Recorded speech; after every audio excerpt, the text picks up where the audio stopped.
Questions for Coach Whipple, please. Everybody's plugged in and ready to go. What does a guy like Shockey Jacques Louis kind of bring to your offense?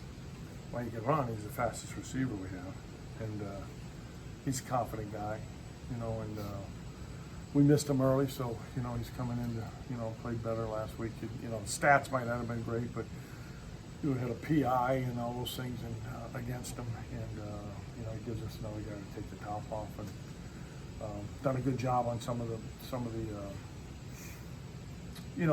the fly sweep stuff that way. I think he's averaging 9 yards a carry, so just some things that way. But he's practiced. We didn't want to push him through, so he's practiced full for like 2.5 weeks, so it's been good. Mark, how would you assess one of the offenses right now this season? We're all right. At times we played pretty good. I thought our first half was good. Anytime you have over 300 yards, 3 touchdowns, we had the 1 field goal, but we dropping some balls. We're just, probably putting too much on their plate, but that's what I'm trying to challenge them, and I think they're handling it better. We just haven't come close to playing a complete game. We'll play at 1 half and a few series, but I think they're a group that's got confidence. The positive was last week was they had Duke. They needed a 2-minute drive to win the game, and then we needed a 2-minute drive at the end of the half at Syracuse. Was a good drive, and then when we asked them to finish the game, and they did a good job in the 4 minutes. So some of the pieces are coming together. Obviously getting AJ back, and Vince got some carries in there. It gives us a little more depth than we've had to running back. When you said putting too much on the plate, is that from the play calling? Yeah, no, that's probably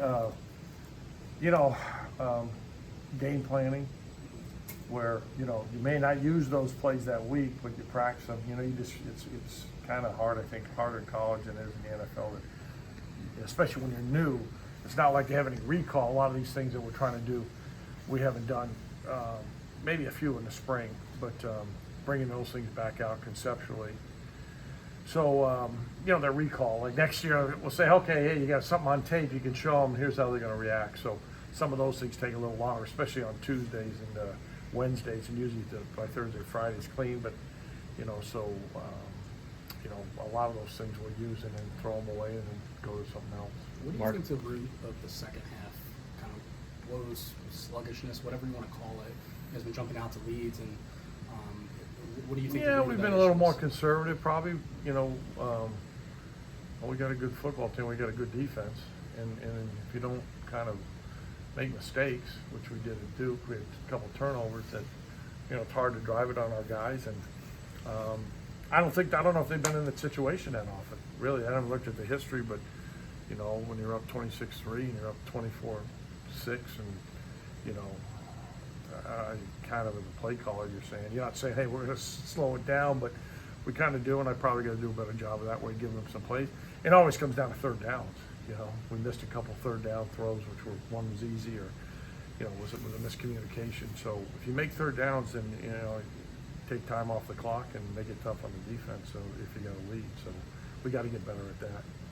But it's one of those things you can't go out to practice and say, hey, we're up by 17, let's go practice. So those are game situations that you can talk about certain things that way, that you're still going to play with some tempo and hurry up, but we just got to execute better in the second half. Mark, how does it impact your growth, though, that you've been able to make those plays that you need to at the end of games? Well, I think the coaching staff on offense has done a good job of giving the guys confidence and having confidence, and we've been in those situations, we've done it. We haven't been very good in 4 minutes. In spring we weren't. We didn't get one of them, I don't think, but we just kept working on it. So, I think it's the coaching and the rapport that our offensive guys on staff have with the players, and those guys believe in it. And you show them on tape. Here's the mistakes that you make. You need all 11.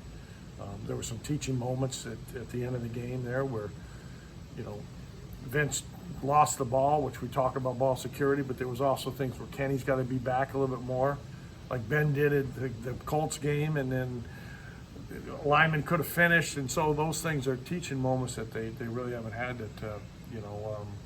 So it's you just keep trying to grow as the season progresses, and I think we have. What do you mean by you should have been back a little bit more? Well, yeah, making sure the game's not over. Mm-hmm. So it's like, okay, the ball's fumbled, you gotta be ready to make a tackle. You know, we may not make it as much, might not boot. Or You know? are you talking about the playoff game? I'm playing a playoff game where Ben came back and it was okay, all right? But that's something that, honestly, he talked about a lot, you know? Said, hey, where do you want it? And then, but that's where it always kind of comes back to that, your experience. Saying, hey, okay, Kenny, you want to get a little deeper, a little higher in 4 minutes, making sure that you're now the free safety. You're not you're the quarterback, but you're the free safety because you can save a game. And so there were some teaching moments, which I just think our staff's done a good job of being positive that way and saying, hey, we're just learning as we're going right now. You're talking about the play that was overruled. Yeah. You know, there was some guy that way saying, hey, a couple linemen got to finish blocks. We got to get around it, making sure we don't want to hold. There's no penalties. Also, you talk about it, but until you see it in person, and it kind of goes like, oh my God, okay, well, we got away with one. His knee was down, but it should never come to that. But in case it does, you know, there's got to be a plan, and those are all the things in football that you're worried about the X's and O's, but there's other things situationally that I think we've gotten better at as the years go on. What gives you confidence that the running game is going to, get better in the last 5 games? It just kind of always has. You know, we got a young group up front, and getting better. You know, we ran the ball when we wanted to at times, and you know, we had a 5-yard touchdown run, which we haven't had, and you know, and then you lose the backs, and you lose some chemistry, and you lose some things that way. As we're getting to know those guys also, and you know, and then Gabe Hoy was out, and then we got a new guy in, and so we're trying to go to our strengths, which you know, it's yeah, we'd like to get better in the passing game, we'd like to get better in the running game. We want to score more touchdowns, but the bottom line is this group, it just seems to they find a way to win, and that's probably no question. That's the most important factor. What kind of challenges does Miami's defense give you guys? Well, they're fast, they're athletic, they're big up front. They got good guys inside. They remind me of in Penn State. They got good edge rushers. They're 2 inside backers. You know, Portman and Pinckney been playing a long time, make a lot of plays, and they're just not a one-dimensional defense. You know, they do a lot of things in the back end. They play a lot of different coverages, so they're a real, you know, why they're ranked in the top 20. So, you know, they got a good nickel package, and they do a good job of down on 3rd down. So it's going to be a tough match. That's you know, we didn't play. You know, I looked at the game last year. We didn't really make too many plays. So they got good skill guys, and you know, if you like the weather to maybe be like today, it's the only rain day I like. But having coached down there, but you know, they just got good. They got good players, good scheme, and Coach Diaz done a good job. All those guys, and you know, it's just going to be it'll be the toughest game that we had of the year so far. How do you think Kenny's progressed since week 1? Where have you kind of seen the biggest improvements, and over this final 5, what do you want to see out of him? Well, I think confidence and understanding the offense. If you kind of go back and like one pass play, a base pass play, you know, you may run it, but you got to run it against 5 different coverages. You know, you got to run it against man, or you got to run zone, you got to run against, you know, quarters, you got to run quarter, half, fire zones, those things. So seeing it on tape, of saying, here's what I'm thinking in a progression game, and we're still adding some things. So I think he's gotten comfortable. I think he's done a really good job of running the offense. Of, you know, we don't have, knock on wood, and we had 2 false starts last week, but you know, the operation is good. We're not getting behind schedule. You know, it's hard enough to make a first down when it's 10 yards. It's near impossible when it's 15. So he's done a good job that way. Understanding situations. You know, we talked about the 4-minute earlier, but hey, 2-minute, done a really good job in that, in the goal line situations. And, you know, he's a winner. He finds a way, and the guys really respect him. And he's done a really good job leading, having a blast coaching him, and all the quarterbacks. We got a really good room, and those guys are really supportive, and Nick's done a good job, and Jeff and Davis and Eli, those guys. So it's been a really good situation, and you know, and basically, Kenny's playing pretty well. Is the pass protection a little bit better? Because it seems like Kenny hasn't had to maybe make plays with his feet as much in recent weeks. Well, we're trying not to. We're trying not to get him hit. You know, we'd like to get the ball out faster, but you know, there's some things that, you know, if you're going to throw the ball deeper, you got to rely on a little bit more protection, which would come to the max protection. So we're trying to mix it. Yeah, we don't ever want to get him hit.